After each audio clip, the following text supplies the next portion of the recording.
इस बार अगर किसी भी प्रकार की गुंजाइश रखी आपने धोखाधड़ी की, चाहे किसी भी बड़े आदमी का फोन आया हो आपके पास, किसी भी बड़े आदमी का फोन आया हो, तो सबसे बड़ा फोन जनता के पास, वो सारे फोन पलट देती है, तोड़ देती है। 4 जून से ठीक कुछ क्षण पहले, कुछ घंटे पहले आपके समक्ष हम सब मुखातिब हैं। साथियों, बीते 1 तारीख से हमने खर्च का तमाशा देखा, जिसे लोग एग्जिट पोल के नाम से जानते हैं। एग्जिट पोल आप सब मुझसे ज्यादा बिहार को जानते हैं। बिहार में ये एग्जिट पोल सक्सेस से ज्यादा फेलियर हुआ। मैं नाम नहीं लूंगा एग्जिट पोल करने वालों का, इसलिए कि बड़ा पैसा लगता है, पीएमओ तक दिलचस्पी लेता है। दिलचस्पी ही क्यों लेता है, पैसे से भी मदद करता है। और जाहिर है खर्च का ये उत्सव अगर किसी ने तय किया है तो उसको मुबारक, क्योंकि इससे बाजार भी जुड़ा हुआ है। कुछ लोगों ने इस नकली एग्जिट पोल के नाम पर करोड़ों अरबों कमा लिए होंगे। उनकी कमाई से हमारा कोई विरोध नहीं, आप प्रसन्न रहिए। 4 जून की दोपहर 12 बजे तक आपको प्रसन्न रहने का अधिकार है, आप प्रसन्न रहिए। आज हम सब, कल दिल्ली में, आज हम सब चुनाव आयोग के पास गए थे। हमने चुनाव आयोग से यह दरखास्त की है, और वो दरखास्त साक्ष्य के आधार पर की है कि पोस्टल बैलेट को लेकर के हमें 2020 वाले फरेब की अगर संभावना कहीं दिखी, आहट भी दिखी, तो प्रतिकार इस बार 20 वाला नहीं होगा। प्रतिकार उसी अंदाज में होगा और ऐसा होगा जिसके पीछे बिहार की जनता खड़ी होगी हमारे साथ, क्योंकि पोस्टल बैलेट बड़ी संख्या में आया है। और आप सब जानते हैं पोस्टल बैलेट किनका होता है। वो उनका होता है जो बदलाव महसूस कर पाते हैं या बदलाव चाहते हैं।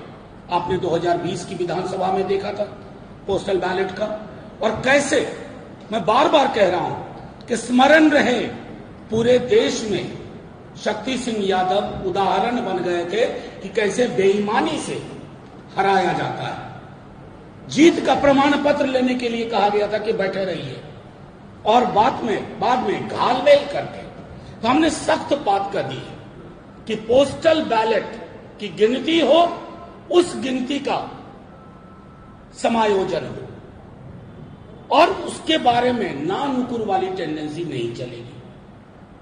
हर चरण की मतगणना के बाद जब तक वो सारे कैंडिडेट को सेटिस्फाई ना कर पाए, अब मैं दोबारा दोहरा रहा हूं, हर चरण की, मान लीजिए किसी क्षेत्र में 22 राउंड होना है, 1 राउंड मतगणना हुई, सारे कैंडिडेट के आंकड़े जब तक अपलोड ना हो जाए, सबकी संतुष्टि से ना हो जाए, तब तक दूसरे चरण की मतगणना में प्रवेश नहीं करना है। बूथ नंबर 1 पर 883 वोट गिरे, शाम 6:30 सबके हस्ताक्षर हो, वो कॉपी आप फोटोकॉपी उसकी उपलब्ध कराएं। उसकी क्यों आवश्यकता होगी? उसकी आवश्यकता इसलिए होगी कि जब डिस्प्ले होगा रिजल्ट का, तो अगर आप देखें कि बूथ पर 883 वोट गिरे लेकिन ईवीएम में 918 वोट आ रहा है, तो यह त्रुटि है, यह विसंगति है। इस विसंगति को दूर करने के लिए फौरी तौर पर कार्रवाई की जाए। सील में कहीं भी अगर कंट्रोल यूनिट, बैलेट यूनिट की सील में कहीं कोई दिक्कत है, तो आप उम्मीदवार की बातों को ध्यान में रखते हुए तुरंत पहल कदमी लीजिए। ये मैं आज के प्रेस कॉन्फ्रेंस के माध्यम से तमाम डिस्ट्रिक्ट मजिस्ट्रेट से, ऑब्जर्वर साहिबान से, साहब से ये कहना चाहता हूं कि इस बार अगर किसी भी प्रकार की गुंजाइश रखी आपने धोखाधड़ी की, चाहे किसी भी बड़े आदमी का फोन आया हो आपके पास, किसी भी बड़े आदमी का फोन आया हो, तो सबसे बड़ा फोन जनता के पास, वो सारे फोन पलट देती है, तोड़ देती है।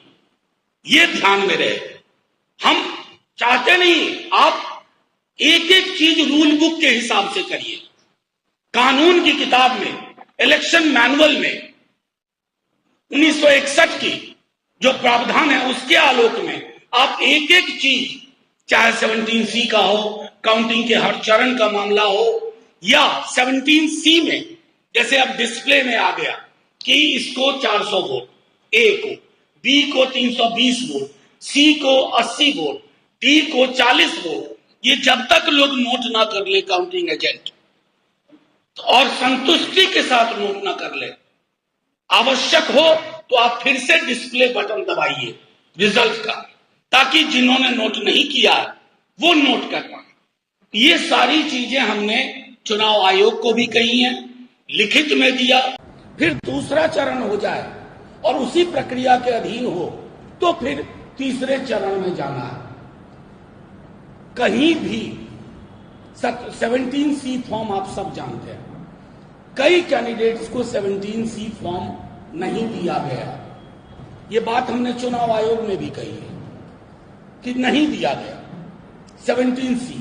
ये महत्वपूर्ण आंकड़ा होता है कि उस बूथ पर चुनाव की समाप्ति के पश्चात कितने वोट पड़े और उस पर सबके हस्ताक्षर होते हैं। उससे ज्यादा प्रामाणिक कुछ भी नहीं होता है।